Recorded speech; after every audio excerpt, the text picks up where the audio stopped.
Okay, hi everyone. Welcome, welcome, welcome. So glad that you are here. My name is Natalie Nixon. I am the CEO of Figure Eight Thinking. I'm a creativity strategist, which means that I help leaders and companies catalyze creativity's ROI so that they can get to much more inspired business results. And without further ado, I'm going to start to share my screen and give you an overview of what we're going to cover over the next 30 minutes and where I hope to land the plane. There's going to be some participation in the chat during our time together. Okay, so let me share my screen. Okay. And I'd also like to introduce my COO, Tracy Cyrus, who's joining us today. Tracy will keep me honest and make sure I don't miss any questions that are coming up in the chat, and that I don't forget anything. Because I'm always trying to balance a lot of thoughts as I review these ideas. So the purpose of today's session is to help you level up for 2025. Happy New Year. I hope you're having a great start to 2025. I'd like to share why I believe that creativity is the key to help you innovate at whatever crossroads or problem-solving adventure that you are going through personally, or that maybe your team is going through. So a little bit about myself. I don't want to assume that everyone is familiar with my work. Again, I'm Dr. Natalie Nixon. I'm from Philly. I have a background in cultural anthropology, worked in the global fashion apparel industry for a division of the Limited Brands, which took me to live and work abroad in Sri Lanka and Portugal. I then transitioned to a career in higher ed, where I was a professor for 16 years. And the first 10 years, I taught the business of fashion. The last 6 years, I was the founding director of a strategic design MBA program. And after giving a TEDx Philadelphia talk in 2014, I decided to launch what at the time I was calling my side hustle, Figure Eight Thinking, and looked up a year later and realized I was having a lot more fun with my side hustle, and decided to retire from academia in 2017, have not looked back. And what the work that I do as a global speaker and advisor to incredible people like you, and as well as to organizations as an author, is again to help people connect the dots between creativity and business impact. It's not a fuzzy dotted line, it's a solid bold line. I've given keynotes around the world, and I love to help people go from a fuzzy, tangible, maybe not even question yet, they don't even quite know how to form the question, to practical, actionable next steps. One of my gifts is to make theoretical and fuzzy ideas very tangible, accessible, and practical. And that's my goal here today. I also happen to be a lifelong dancer. Right now, I'm really into ballroom dance and hip hop, and I'm new to open water swimming, FYI. So what I'd like us to review today is, I first want to give you some context about why creativity is the key to innovation. And then I have a fun activity for you guys. It's called question storming. And Tracy shared in advance a worksheet. She'll also share, if any of you didn't get it, the worksheet PDF, which is yours to have and enjoy. You can also use a piece of blank paper and a Sharpie. And then I want to share what might be your very next step to make sure that these ideas stick. And I'm open to any questions that you guys might have. So my first question is, what's keeping you up at night? And if you would just add in the chat a phrase, another way that you might think about this, what's a current challenge that you've been navigating? Or another way of thinking about this question is, what do you want to do better in 2025? And let me just go to, let me see here. Let's go to the chat and just see what some people are adding into, how do you want to level up in 2025? What's keeping you up at night? What a few of you start to share in the chat, that would be wonderful. I can start us out. The one thing that keeps me up at night, Natalie, is how to navigate this economic climate that we're in. Yes. Yeah. How to navigate the economic climate, trying to make more money and connect to more clients. Very important. Me too, Steve. Thank you for sharing. Reorganizing, prioritizing, balance, financial uncertainty, absolutely. Yes, so these are real urgent themes. And what first of all, thank you for sharing those realities so bravely. And I totally am there with you. Simple communication of ideas. That's simplify, simplify, distill. Thank you so much, Todd, for joining. Thank you, John, for joining. It's really good to see your names here. All right, so thank you for sharing some of these things that are keeping you up at night. And the reason I'm starting there is because the concepts and frameworks I'm going to share are to help you begin to navigate those challenges. So I believe that building a competency for creativity is one of the most critical places to start to help us navigate those crossroads where we don't know what to do next, right? Where there's a lot of uncertainty. We're trying to figure out how to distill our message and communication. Whatever the need is, there is a common ground of where we can start. I believe it's creativity. So let's begin by really unpacking what creativity is exactly. A lot of people, when they think about creativity, they think about artists such as musicians. They may think about visual artists and have a very idyllic view of these artists whiling away the afternoon with sunshine streaming down on them. Perhaps they think of dancers, people who are talented and gifted to tell story through movement. And if you think of artists as you're thinking about creativity, totally makes sense because artists are excellent at wrestling with the ambiguity of the creative process. But as I was doing back when I was doing more consulting work, and I would be in these hallowed halls of corporate America, I started observing that everyone was trying to innovate. It was my perspective that we actually had to start with creativity. The challenge is that if you have had any experience in a corporate environment, probably if you raise your hand and start talking about creativity, people kind of silo that activity. And that began my process and journey to really democratize the way we're thinking about creativity. And so I think about creativity in this way, that it's your ability to toggle between wonder and rigor to solve problems, produce novel value, and generate awesome impact and meaning. And I wrote all about it in a book called The Creativity Leap. In fact, you can download a free sample chapter if you'd like of the book if you go to my website, figure8thinking.com. But if you begin to think about creativity as this toggling between wonder and rigor to solve problems, you very quickly realize that the best accountants and doctors and farmers and lawyers and plumbers and teachers and artists are super creative. It's my perspective that all of us are hardwired to be creative. It just gets drummed out of us over time, specifically through our educational environments, unfortunately.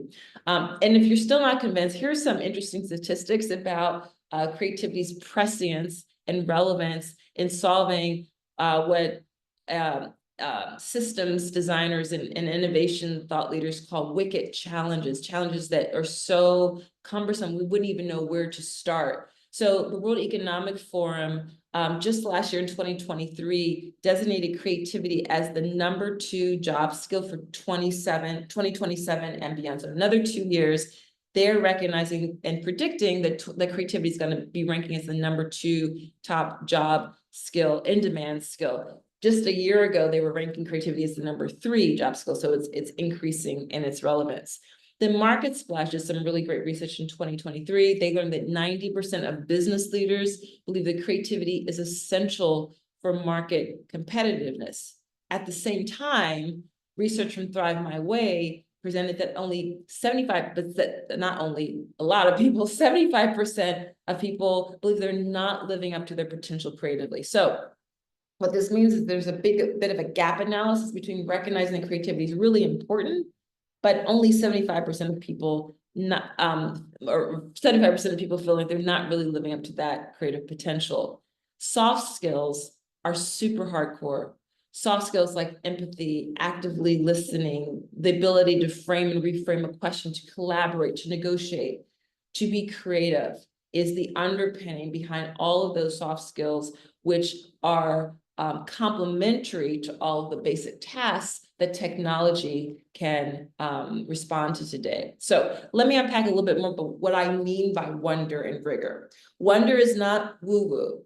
A lot of smart people, including Socrates, gave a lot of credence to wonder. So Socrates, hundreds of years ago, said that wonder is that wonder is the key to and root and foundation of wisdom. And then centuries later, the Jewish theologian and civil rights activist Abraham Heschel wrote that it's wonder, not doubt, which is the root of all knowledge. So if we're going to get wiser and more knowledgeable, spend time and devote space to wonder. So wonder is about awe, it's about audacity, deep curiosity, and the ability to pause, because it's really hard to wonder when you're going 80 miles an hour. Rigor is the counterpoint to wonder in the way we could be thinking about creativity. So rigor is about focus, time on task, discipline, skill mastery. Leonardo da Vinci said famously that any obstacle, including the obstacles and pain points some of you shared in the chat, can be destroyed through rigor. One of my favorite American dancers and choreographers, Twyla Tharp, wrote in her incredible book, The Creative Habit. Twyla wrote that before you can think out of the box, you've got to start with the box. That's the beauty of rigor. We need both. We need both wonder and rigor. They are copacetic, and as I have written about and said, wonder is found in the midst of rigor, and rigor cannot be sustained without wonder. They are copacetic, yin and yang. What I want you to take away from this is that creativity is a productivity play. It's fundamental for our well-being, and it's a competency. It's something we can get better at the more we exercise it. And it's the engine for innovation, because the way I think about innovation is that an innovation is an invention converted into scalable value. So as long as we have that one-off invention, it's not yet an innovation. Giving value giving cultural value, social value, a financial value. To go from that use this other hand, to go off from that one-off invention to that scalable innovation, we need creativity. That's the conversion factor. So you need a compass, even more than a roadmap and an action plan. You need a compass to help you navigate these wicked challenges, these things that are keeping us all up at night.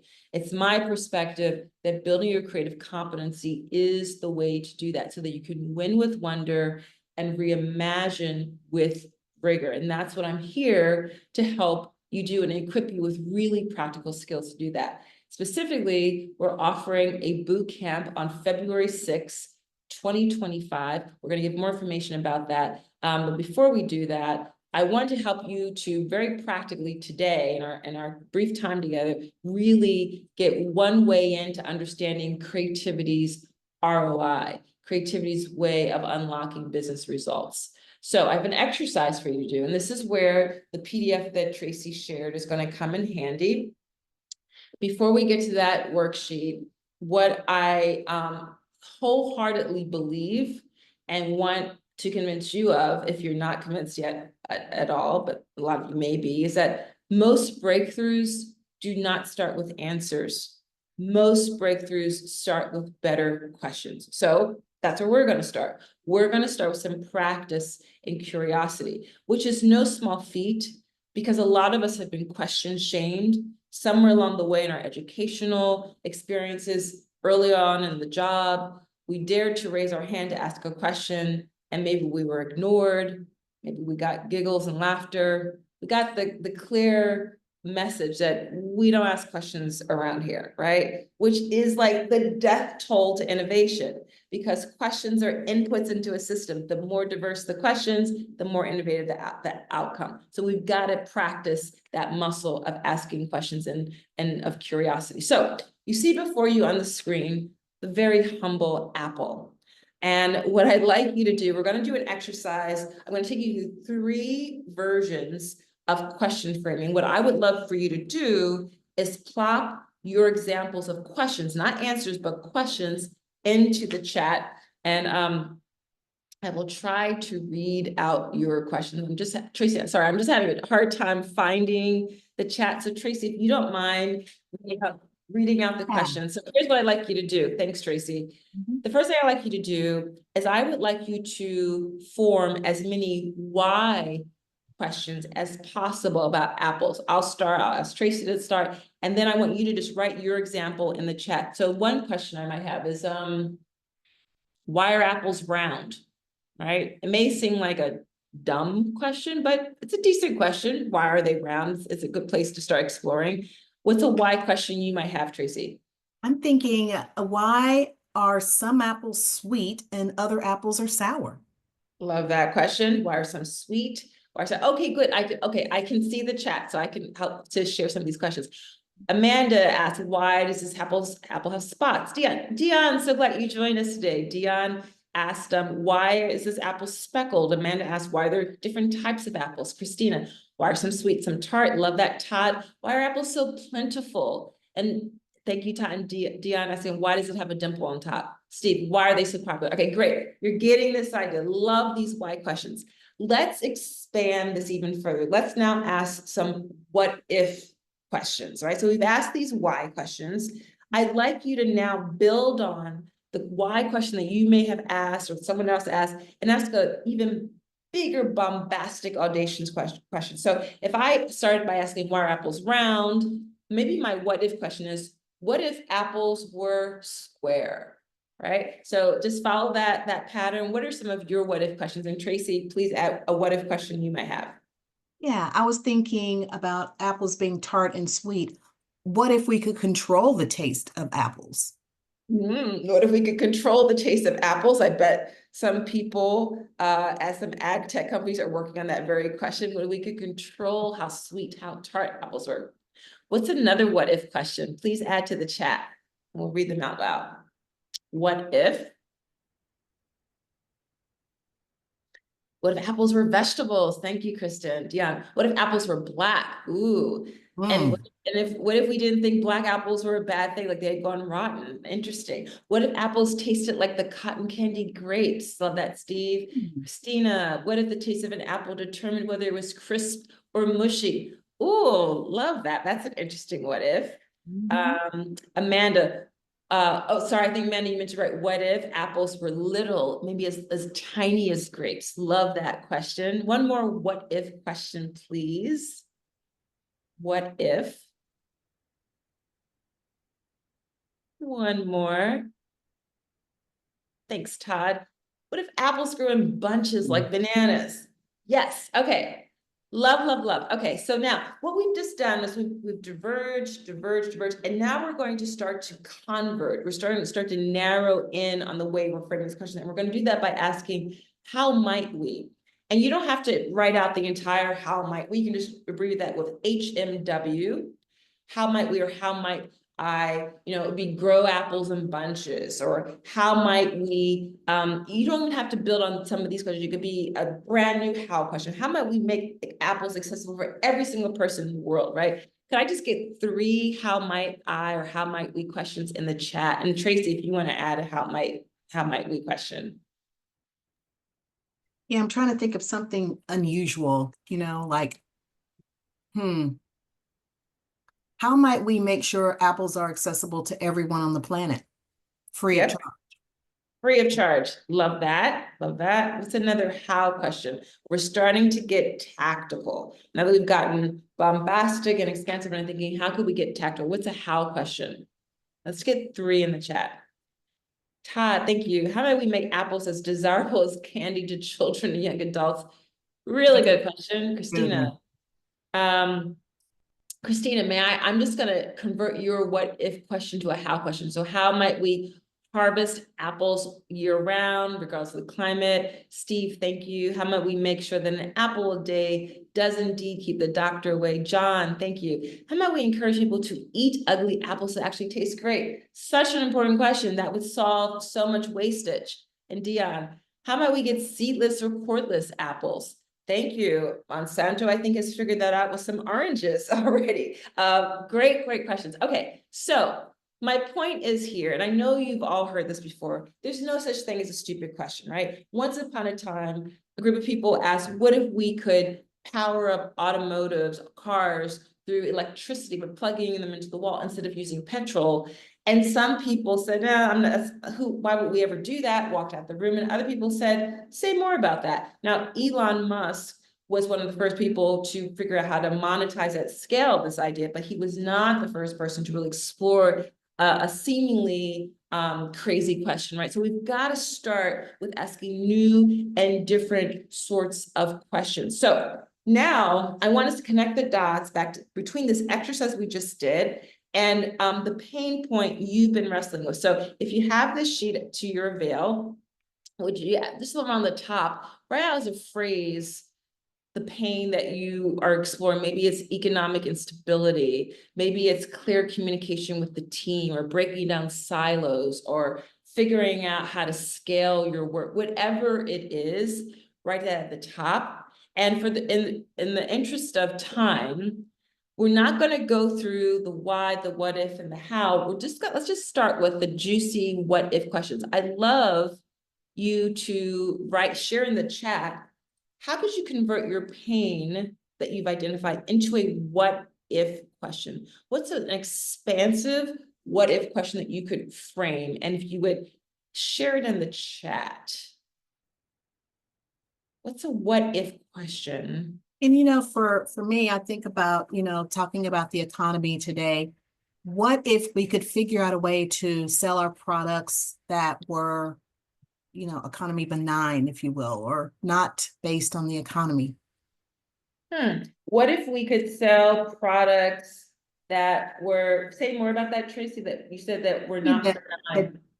What if we could, trying to think, what if we could sell products that aren't based on the economy? I'm trying to think of a better way to say that. In other words, what if we could still make money and still not be worried about the economy?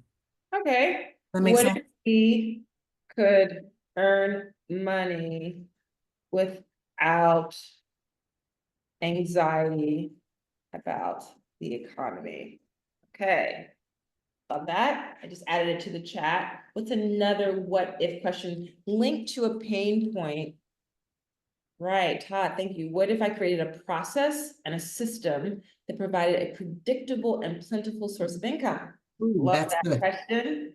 Me too. Very well stated, really clear, specific, awesome question. Would love to work on that question with you, Todd, and maybe in the boot camp we will. What's another what if question? Do you have a question about process? Do you have a question about people? Do you have a question about space? Do you have a question about time? What's another what if question related to a pain point?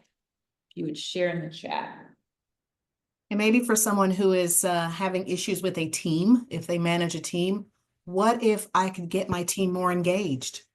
What if my team were more engaged?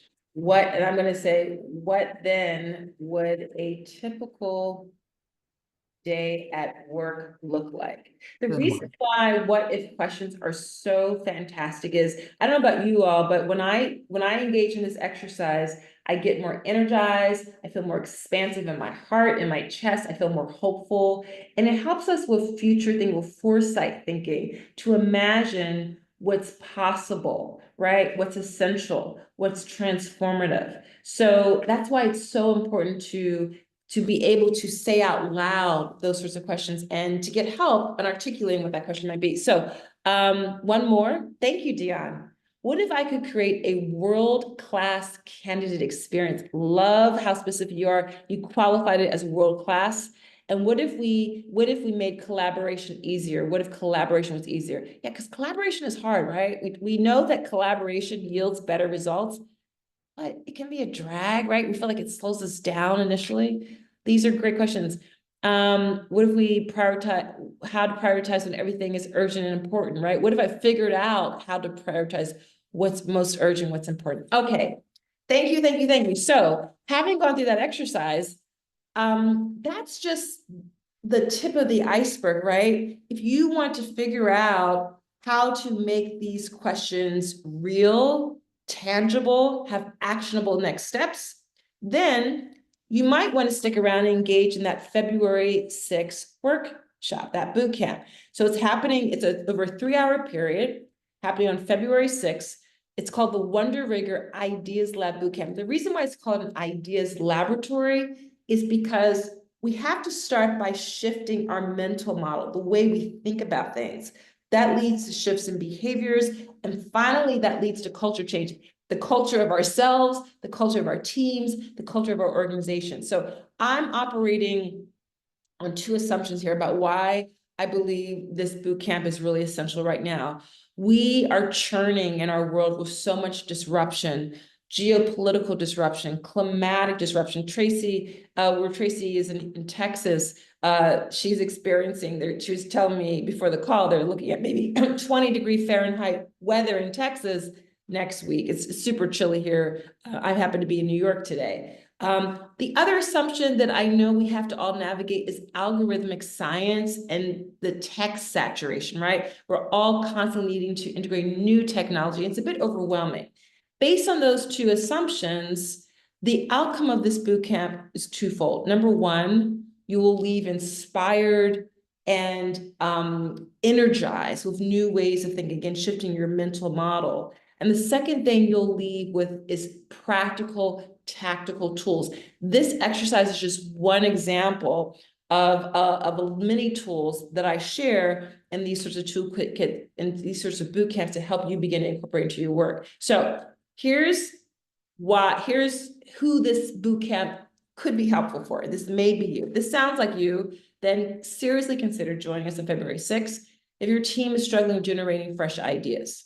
If you're feeling stuck in your own way, you can't seem to find inspiration or tangible next steps for your next big idea, February 6th is for you. If your team goals are unclear, you're feeling overwhelmed by competing priorities, that overwhelm is real, February 6th will help you. If you're torn between too many personal priorities, unsure where you should be dedicating and focusing your energy, this bootcamp is for you. And if your team would love to have a clear plan to generate fresh and actual ideas for an upcoming project, perhaps join. And finally, if you've got collaboration down, but you have all these untapped ideas, need to know where to start next, this February 6th bootcamp is definitely for you and your team members. And here's what you'll get.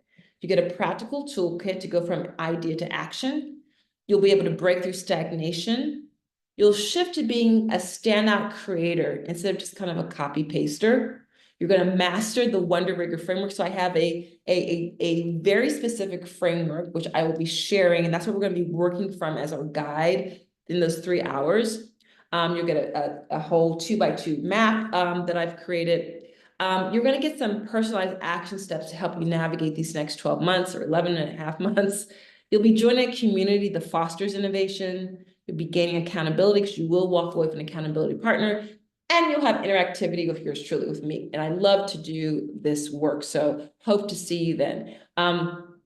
To help you consider really signing up for this, we're offering a 50% fast action discount if you register by this Friday, 8 p.m. Eastern time.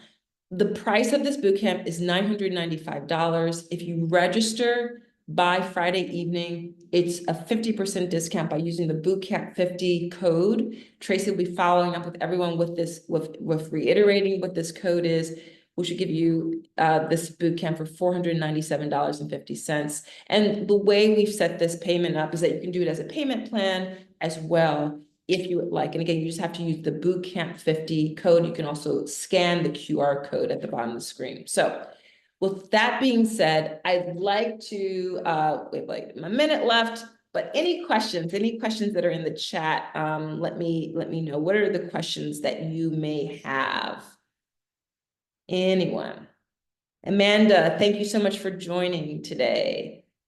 The schedule is from noon Eastern time to 3 o'clock Eastern time. That was a great question. Any questions from Dion or Todd or John, Christina? Thank you all for joining today. You can definitely follow up with me through email, natalie@figure8thinking.com.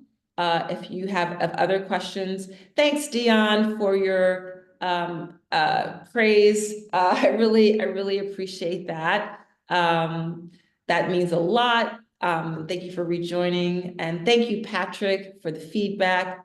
The follow-up after the boot camp includes monthly live sessions, 1-hour sessions with me. You'll also then be part of this community, this growing community of Wonder and Rigor. So you have access to me in a group call on a monthly basis, and Tracy and I have just started launching a subscription model of the newsletter. So we're thinking about ways to make that content also available. So the subscription model of the newsletter includes worksheets, question prompts, very actionable case studies. So in addition to the free newsletter, which is kind of thoughts to help guide your month around applying creativity, the subscription model, which is I think it's going to be $199 for the year, is a way to really also get actionable, but that will probably be included as well. So those are some of the goodies that you'll get.